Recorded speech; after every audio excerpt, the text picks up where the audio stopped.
Now show me sand floor. How did you do that? Shut up! Sand the floor. Hey, stand up.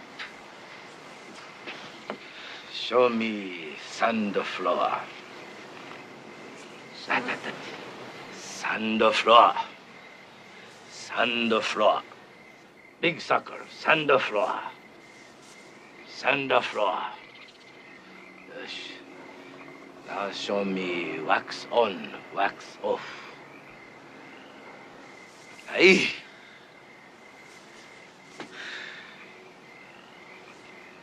Wax on, wax off. Wax on, wax off. Hey, wax on, hot. Wax off, hot. Concentrate. Look at my eye. Like a hand. Thumb inside. Wax on, hot. Wax off, hot. Wax on, hot. Wax off, hot. Wax on. Wax off. Show me penta fence. Up, down. Up, down. Up, down. Other side. Look eye. Always look eye. Show me penthouse. Side, side. Lock wrist. Side, side. Side, side. Yes. Show me wax on, wax off. That!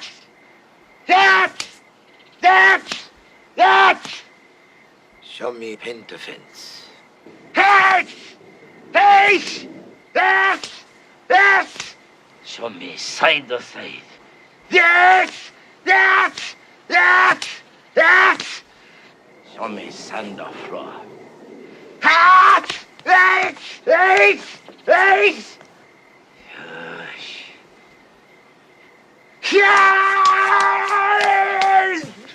Stop! Oi. Look eye. Always look eye. Come back tomorrow. Now, this is what I refer to as the Mr. Miyagi Method, right? Now, the Mr. Miyagi Method is something that is not going to be very high quantity necessarily, but it is a high quality method, right? If you're a masculine dominant man, right, and you want a feminine submissive woman, then the Mr. Miyagi Method is one of the greatest methods to go about dealing with women in general, right?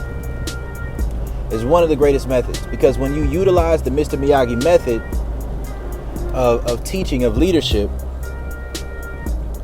it's a very quick way to establish trust and respect with a woman, right? Because right off the bat, what you're able to identify with the Mr. Miyagi Method is a woman's desire to follow your lead.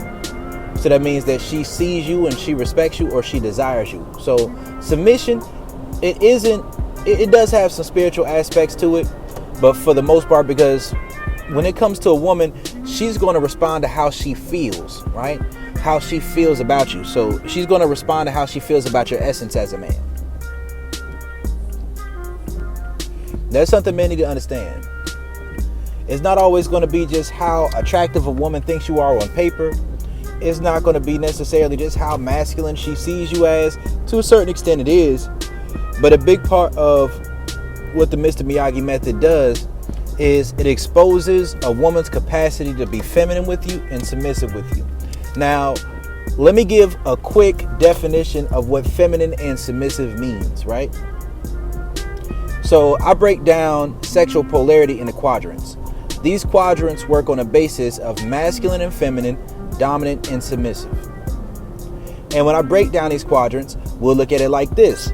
If you're feminine, that means that you're malleable, right? To an extent. It means that you're adaptable.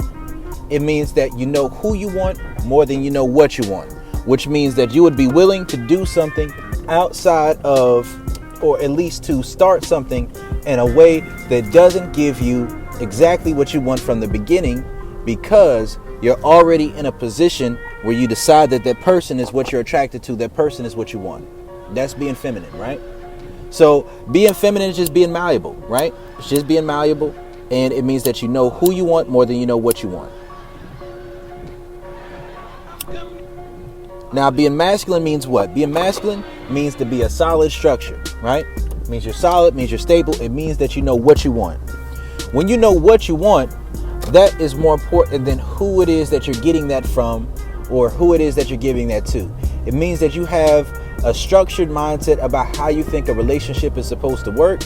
And it means that within that structured mindset of how you believe a relationship is supposed to work, if someone isn't getting with that, either you're going to be dominant about your masculinity or you're going to be submissive about your masculinity. So let me break down what it means to be submissive and what it means to be dominant, right? Now, to be dominant basically means this. It means that you're the primary giver of pleasure, the primary receiver of control. Now, pleasure, like when we're talking about dominance, it doesn't always have to be a matter of the number or the amount of sexual favors or acts that you're giving, right? It's not always that. Someone can be submissive and do more, but they're still getting more pleasure out of it because of the submissive sexual ego that they're coming from. And this goes into more than just sex as well. You know, when you're the primary receiver of control, you're limited in how much pleasure you receive because the highest levels of pleasure a person can experience are going to be giving up control. It's just like the concept of forced orgasms, right? Or the concept of edging, right? The concept of pleasure denial, delayed gratification. When you're dominant, the delayed gratification that you get is delaying it yourself. You're in control. So when you're in control, you're not going to take pleasure in someone else withholding anything from you because the control is the primary thing that you desire as far as the level of pleasure that you experience. So the pleasure that you experience is the ego stroke of how far you could take an individual. So follow me, right? Submissive means you're the primary receiver of pleasure, but you're the primary giver of control. It means that you give up control. Now, I know it may sound like there's some overlap between these, so I'm going to explain a little bit of the nuance right here, right? So when we're talking about masculine and submissive, we also have to understand, and this is where nuance comes in, we have to understand that when it comes to a masculine submissive perspective, what a man's ego desires and what a woman's ego desires on a basis of comparative value is typically different. So a man can be masculine submissive with a woman, and a woman can be masculine submissive with a man. But typically, when that's the way that a relationship works, the woman is the one with the dominant sexual ego. Because if a man, the average man, he sees a woman's value as her youth, beauty, and access to her body, and a woman sees what she wants from a man is access to social validation, emotional validation, and financial compensation, then what you have to understand within this different format is that when a man says, okay, this is the type of relationship I want to have, which is an equal relationship, then they're compromising with one another and they're being transactional.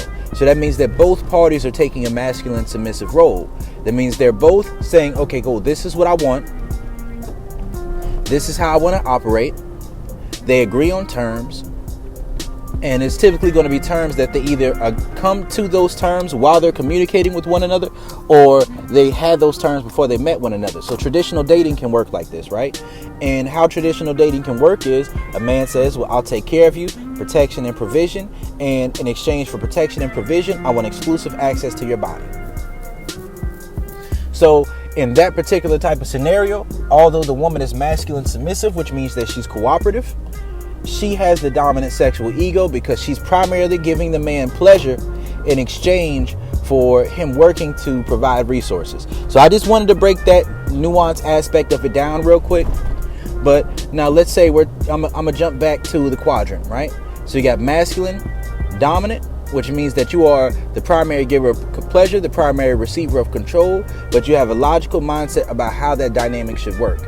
And when you have a logical mindset about how the dynamic should work, when you're a man and you're masculine, typically how it's going to work is you're in control of not only the sex, but you're also in control of the relationship, right? So when a man is masculine and dominant, he's in control of sex, he's in control of the relationship, but he's also in the position of leadership, and he's in the position of setting expectations, of setting out his program, and of dealing with the woman according to his program. Right? So you got to think about it from that perspective. But then you also have feminine dominance, which is someone who is malleable up front about the way they want to interact with the individual. But if you're feminine and dominant, that means that you're willing to put what you want to the side in what it seems like up front, because you want a person more than you want to do things your way. But being a dominant individual, you still want to be in control. So typically that's going to be somebody who's willing to lie, who's willing to cheat, who's willing to operate in a variety of ways, who's willing to be abusive, who's willing to do a variety of things that would be unbecoming to what it means to be masculine and a leader. You want to subvert a person. See, a feminine dominant individual is a person who is attracted to a challenge. So if you're attracted to a challenge because you want to overcome that challenge, after you overcome that challenge, you lose interest because you lack the ability to plan moving forward. Right? You lack the ability to be able to set expectations and to be able to have a plan that goes beyond getting what you want out of the individual. So when you're a feminine dominant individual, typically as a man, if you're feminine dominant, you just want to conquer women just to conquer women, and then you have no type of plan or leadership skills that go beyond the bedroom. And maybe you might take advantage of a woman like a pimp, but that's not something that pours back into her in a way to where you can be upfront about your intentions without seeking to manipulate the woman first. Now this isn't contradictory, so I'm going to explain something right here. How the Mr. Miyagi Method works is you give a woman instructions, right? You introduce yourself to her and you give her instructions, and those instructions can be something that stretches a woman. It could be something simple, right? So it means you could give her your number, tell her to text you, right? Or for me, I'll do something like this. And some people got an issue with this. I don't give a fuck what people think, right? I'll tell a woman, text me a picture for your contact and your toes. Simple instructions, right? Now, what this does is it weeds out women who aren't feminine and malleable to the approach that I have. If they want a particular approach, I'm not the guy for them to deal with. So if I tell a woman, text me a picture for your contact and your toes, she's like, why you want to see my toes? A woman who's very feminine or who is very attracted to me, who's very intrigued or curious by my approach, she's going to go ahead and send it. A woman who's already experienced what I'm talking about and she has some type of frame of reference, she likes men with a foot fetish, she's just going to go ahead and send it. And when you look at things from that particular perspective, then this can create curiosity in a woman who's very feminine and submissive. But at the very same time, she's giving up control, but she's also malleable about giving up control.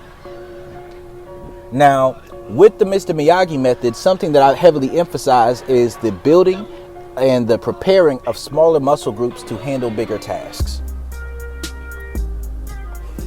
Now, I think this is very important. Many people get into relationships when they have no frame of reference if the person can handle the things that are going to encompass that relationship with the particular individual. So many people get in relationships and then they get frustrated or they get upset when a person doesn't have the ability to do the things that come with that relationship. So the Mr. Miyagi Method works in a variety of ways. So I've had, several submissives. I'm a dom. That's what I do. But I'm a lifestyle dom. I'm a 24/7 dom. So that's the way I operate. I'm not a big fan of brats. You know what I mean? Just a little bit of brat energy if she wants that to be dominated above that. But at the same time, I don't reward bad behavior with dick. You get what I'm saying? So I'm not somebody who's going to say, okay, yeah, you acting up, so I'm going to dom you out today and I'm going to punish a woman like that.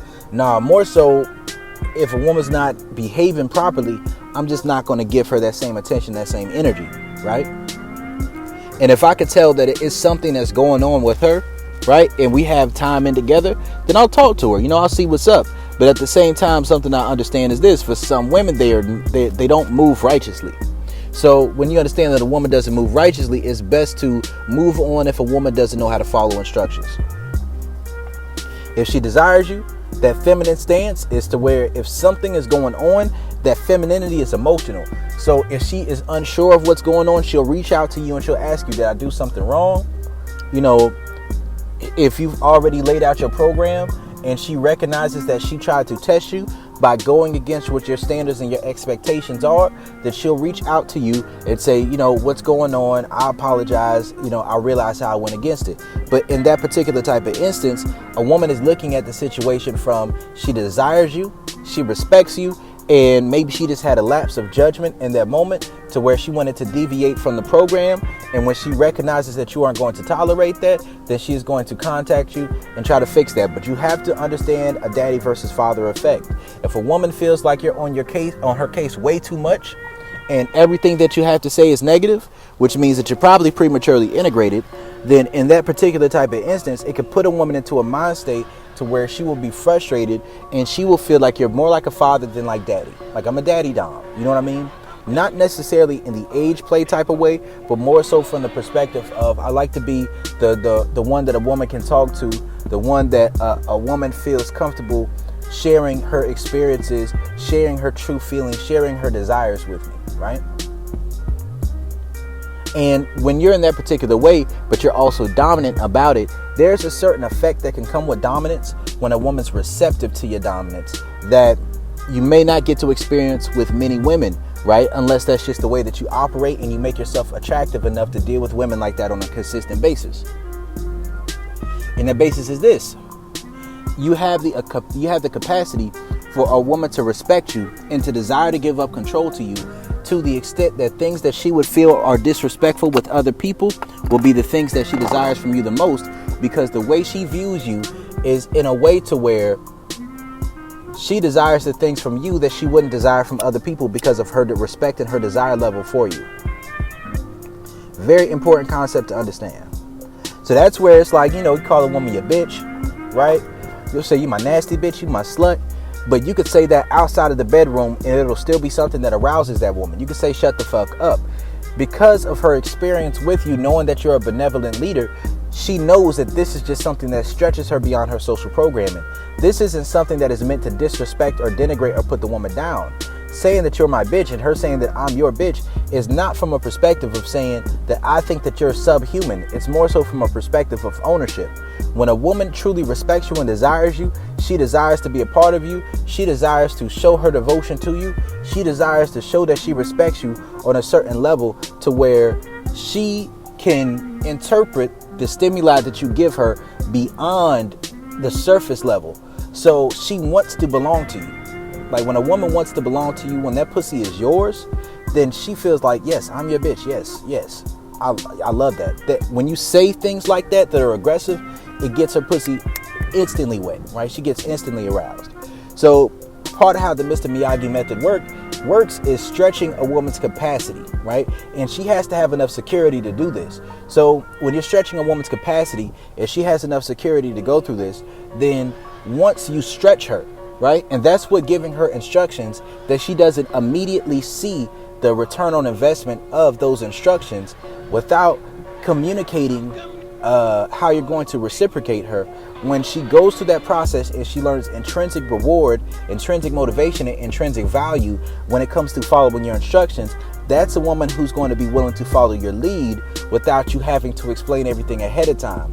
And there are certain instances in life where you won't always have time to explain everything before you move forward on what your plan is. So when you take a woman to a place that she hasn't been before or she wasn't anticipating going to, and then after you go there, then she says, I liked what happened when I went there. I wasn't expecting to go there. You didn't take advantage of being in a position of control. I experienced pleasure when I went there. And I'm learning to enjoy things that I used to feel like were a chore or I used to feel like were a job. So that could be like, maybe the first time I might link up with a sub, I'll just suck some toes, have her suck some dick, right? See, everything builds on top of each other, right? See, when you give a woman validation to a body part, see, you can't bypass validation altogether. But when you give a woman validation in a way that she wasn't anticipating getting validation before, then now she finds a new part of her body that she may not have seen as sexually attractive but sexually appealing, is something that stretches her mindset and her capacity to view different aspects of herself as attractive, right? So it doesn't have to be toes. It can be some stretch marks. It could be anything. You know what I mean? It could be her thighs. It could be the back of her knees. You know what I mean? She got some fat on the back of her knees that just look real thick to you. It could be her lips, her eyes. A lot of times that's seen. It could be her neck. It could be a variety of things. It could just be her hands. It could be a lot of different things. But once you give a woman validation about a part of her body that she's not used to being validated for, that's something different. That's something that stretches her. And once she's receptive to that, then she attaches the validation in that area to you.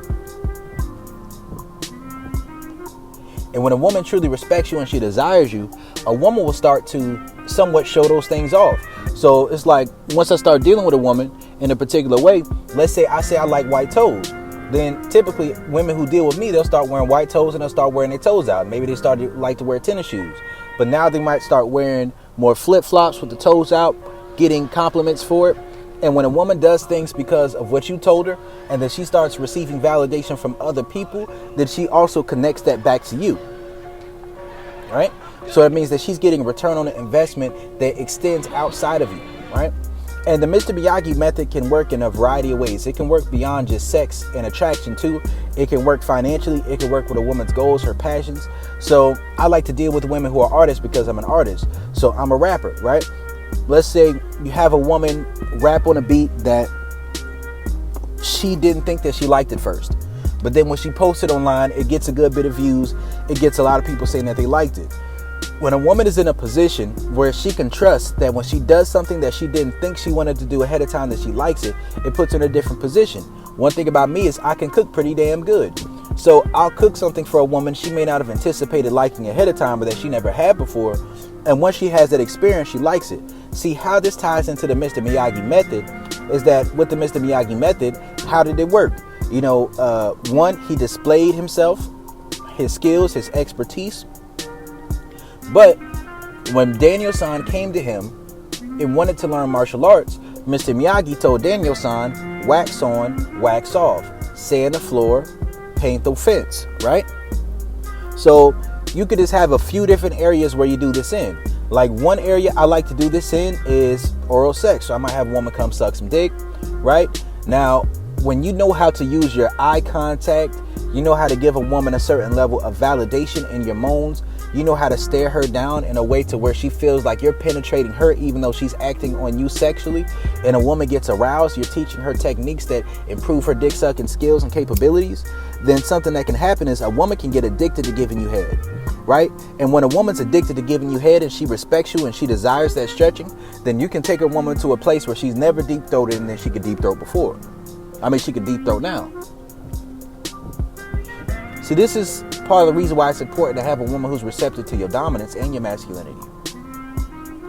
Right? Like a woman who's receptive to your masculinity is going to portray itself in a couple of different ways. And one way that a woman being receptive to your masculinity works is that if you're showing stoicism, when you set your expectations and you told her what it is and she's not behaving accordingly, and then you pretty much give her distance, in the mindset of a masculine woman, that's going to come off as stonewalling, right? So if she's just really, really afraid of losing you and she doesn't understand why it's going on, then she'll do it for a little while, and she'll bend for a little while, but then eventually it's going to wear down on her, and then she's going to get frustrated, she's going to get hurt, she's going to walk away, because especially if you've been invested for a long period of time, right?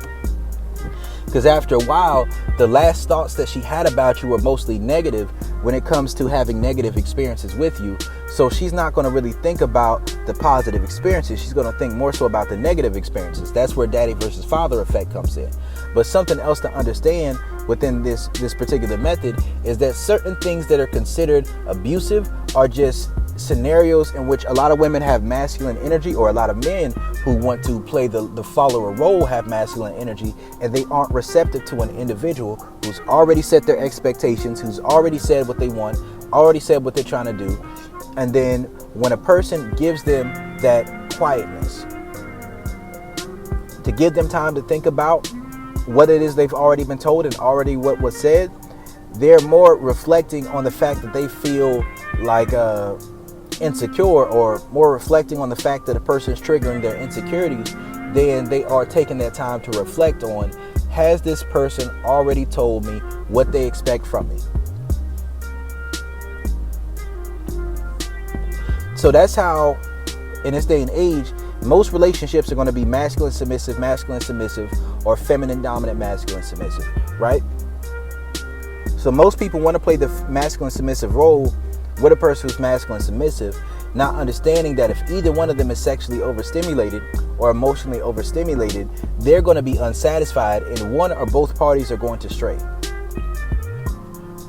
Whether that is through plausible deniability or whether that is through being purposefully, when somebody's feminine dominant, they're entering to a situation with the intentions of straying because that's how they are. They don't have good character.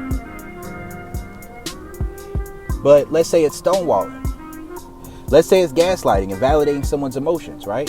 When you invalidate someone's emotions, but you understand what they want to do, where they want to go, and they desire you more than they desire to do things their own way, if they can take that opportunity of you reinterpreting what they think and what they feel, and you have good intentions and you're knowledgeable about the way they think and the way that they feel, then something that can occur in this particular instance is that you will show them the accountability of where they went wrong and things that they encountered and things that they went through. And this can remove that feeling of hurt and victim mentality from their mindset, which can cause them to heal very quickly from bad things that they've gone through in their past. And this is where victim blaming comes in. This is where mansplaining comes in. See, a lot of things that are considered toxic masculinity are, I see toxic masculinity on a spectrum. Toxicity is on a spectrum. There's moral, amoral, and immoral, right?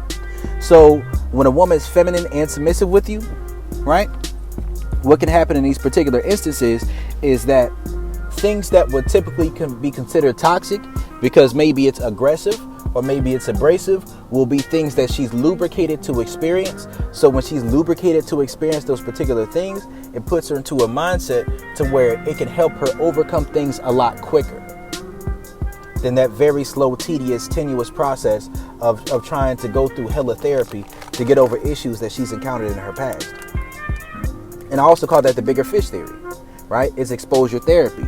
You get to go through new experiences or go through the old experiences with someone who you respect and desire them to be receptive to that stimuli.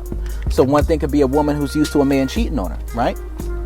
Well, as a man, if you know how to be upfront with a woman about your intentions, and then you let her know that you're dealing with multiple women, and then when you let her know that you're dealing with multiple women, but you still find time to prioritize her, you still find time to make sure that when she's with you, she's enjoying your company, she's sexually satisfied, her needs don't go unmet, and in times where her needs don't go met, she's experiencing pleasure denial and delayed gratification that makes that pleasure even more exciting and pleasurable when she actually gets it, then that woman gets out of a mindset of seeing that as wrong.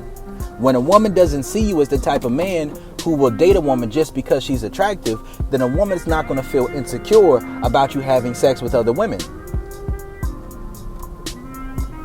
There's a lot of cause and effect with certain shit that people don't understand.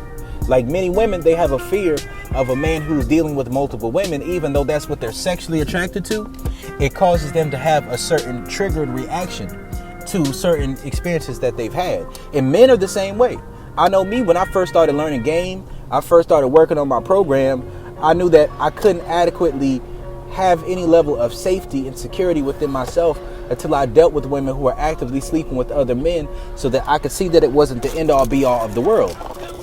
Now, what I will say is this: if you're prematurely integrated, you're not going to be able to handle that. Like if you're prematurely integrated in a relationship with the woman, that's going to be a very difficult process to go through because of the non-stick principle. But if you're just with a new woman, you're not emotionally attached to her yet, then it's going to be a different type of scenario when it comes to her sleeping with multiple men at the same time, or at least two. You know what I mean? And it also helps you with your emotional discipline so that you're not in a position where you're trying to lock a woman down to just sleeping with you when you haven't even established that you're giving her good dick and guidance. Like if all the woman's getting is good dick, then she may be cool sleep with just one man, but it may not be beneficial, right? But if she's getting good dick and she's getting leadership, regardless of if that turns into a relationship or not, when a woman is in that particular type of scenario, it doesn't benefit her to be sleeping with multiple men at that time. When a woman's feminine and submissive, right? When she's getting good D and guidance. So this, sand the floor, wax on, wax off, sand the floor, paint the fence.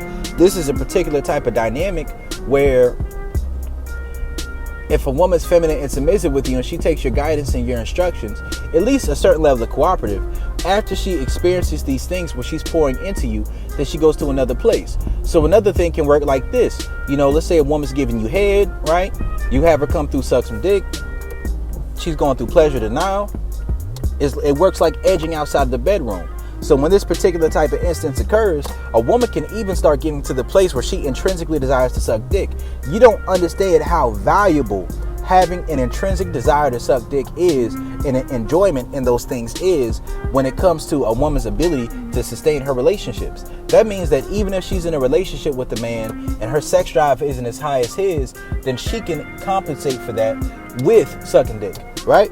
And if a woman desires to do that in a way where it turns her on, right, and it gets her real horny and it gets her wet, or she can even get to the point where she can damn near have orgasms from giving head alone, then when a woman gives you head, she can do that, nothing else, even get nothing in return, right?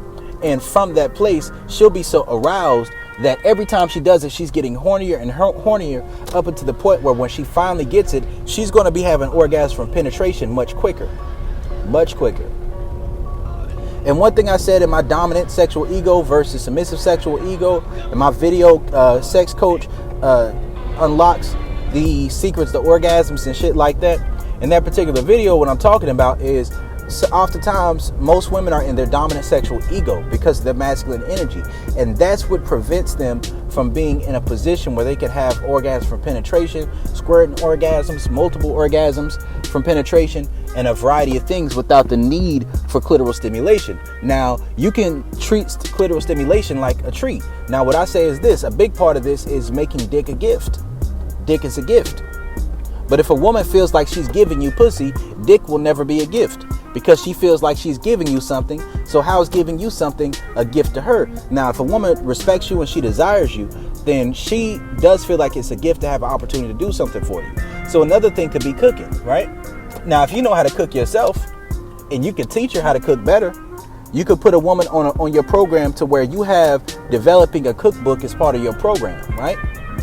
You can help integrate a woman's diet to where she can have things that are both healthy and tasty for her, right? She could get some good dick in a way to where she doesn't have to worry about somebody lying to her and playing games with her, right? She can learn to intrinsically desire to have sex and intrinsically desire to give head in a way to where that turns her on. And like I said, she can almost get to the point where she can experience orgasms from giving head alone, right? And when a woman gets to that place, a woman can also spend some money. You have a woman spend some money from time to time. You reciprocate. You spend more money on her. Like, she's spending more money on you than you're spending on her, right? But you're leading up to a point where you're going to be reciprocating her with money out the blue to show that you appreciate her. So you're not just taking. And also, you're setting a woman's expectations. So when a woman is going to spend money, you ask her, all right, what's your budget for the night? So you're helping her budget to make sure she isn't going over what her expenses are supposed to be. There's a lot of different things that go along with this. So for me, it's a variety of things that go along with the Mr. Miyagi Method in my style of sexual integration, right? In my style of how I like to run the game a lot of the times is using this Mr. Miyagi Method. Is leading with giving instructions, right? And is leading with giving woman instructions. It's just like a kung fu master where you have them doing things. It's about building smaller muscle groups. Think about the things that will be necessary for maintaining and sustaining a relationship with you, whether that's sexual or non-sexual. And within those things, you can give a woman instructions that will give her the opportunity to build those smaller muscle groups. When she does those things, she sees benefit from it and intrinsic reward. Then when a woman gets intrinsic reward and she gets benefit out of following instructions without any promise of anything in return that sounds reciprocal or transactional, then what happens is when you actually give her some dick, you're having equal sex, and it's not about her giving you pussy, is you're giving her dick. Dick is a gift, dick is a reward. And when a woman feels like dick is a reward, she's not going to be focused on her dominant sexual ego. She's going to be coming all over the fucking place because she values that dick on a very high level. Right? And I've used this method to teach women to have to be able to deep throat. I've used this method to get women to places where they like spending money on men. I've got women to places to where They would be able to have a vaginal orgasm from penetration when they never had them before. Multiples, A spot, O spot, G spot, cervical orgasm. Now that's right there. That's some real shit.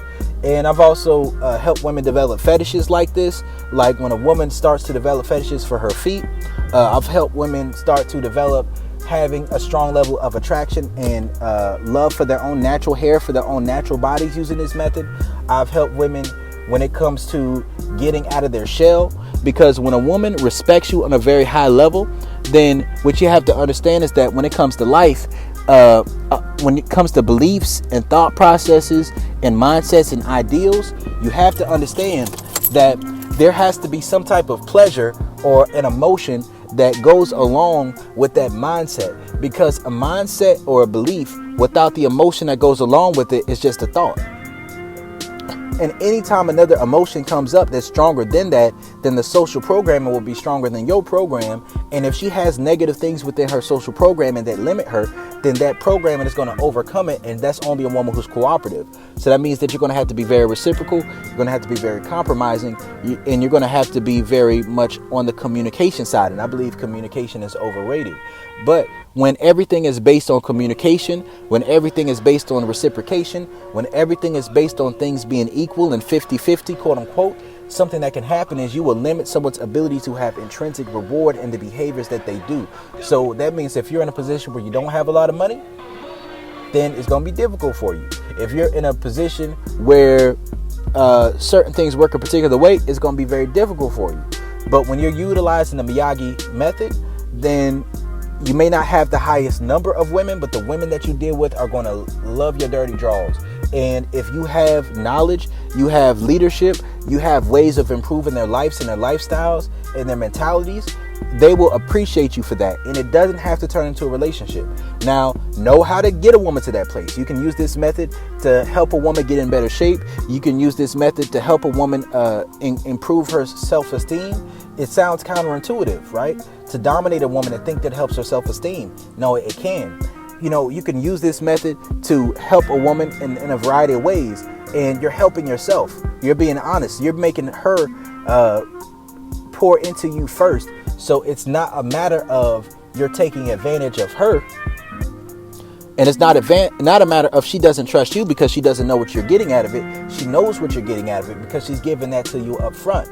But there are certain things that you could put on the back end that she doesn't recognize up front. You could actually use this method to teach a woman to not cheat on her man, right? And also you could tell a woman, listen, I'm not special.